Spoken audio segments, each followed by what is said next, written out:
Hello everyone, I am Shreya and welcome to Instant News. Today's news is regarding the massive blast that rips through Beirut, killing 78 and injuring thousands. A huge blast in port warehouses near central Beirut storing highly explosive material killed 78 people, injured nearly 4,000 and sent shock waves that shattered windows, smashed machineries and shook the ground across the Lebanese capital. Officials said that they expected the death toll to rise further after Tuesday's blast as emergency workers dug through rubble to rescue people and remove the dead body. It was the most powerful explosion in years to hit Beirut, which is already reeling from an economic crisis and a surge in coronavirus infection. President Michael Aoun said that 2,750 tons of ammonium nitrate have been stored for 6 years at the port without safety measures and said it was unacceptable. He called for an emergency cabinet meeting on Wednesday and said a 2-week state of emergency should be declared. What we are witnessing is a huge catastrophe, he said.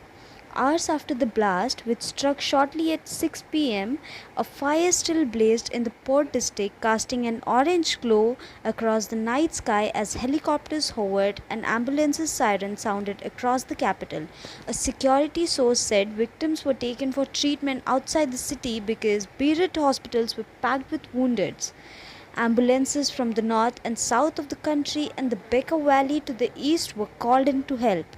The blast was so big that some residents in the city were memories of heavy shelling during the 1975 to 1990 civil war lived on, though thought an earthquake had struck.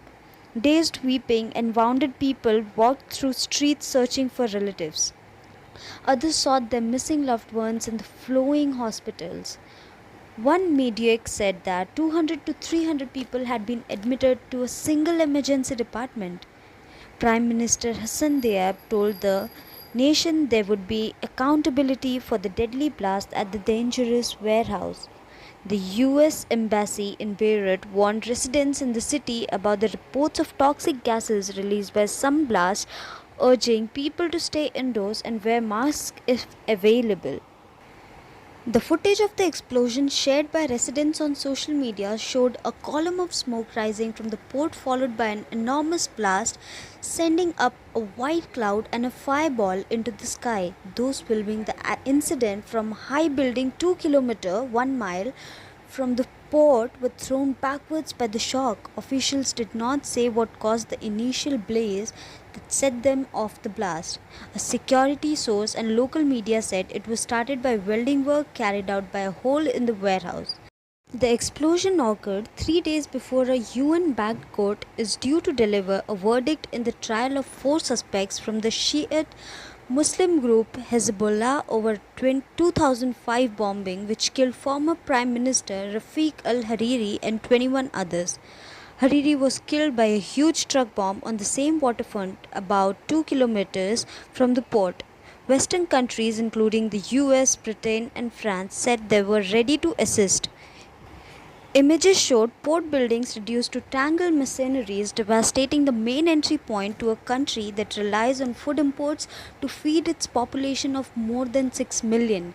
Residents said glasses were broken in neighborhoods of Beirut's Mediterranean coast and inland suburbs several kilometers away. In Cyprus, a Mediterranean island 110 miles across the sea from Beirut, residents heard the blast.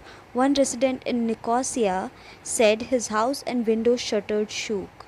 Well, that's it for the day. I hope you like the video. Do subscribe to our channel and press the bell icon for further updates.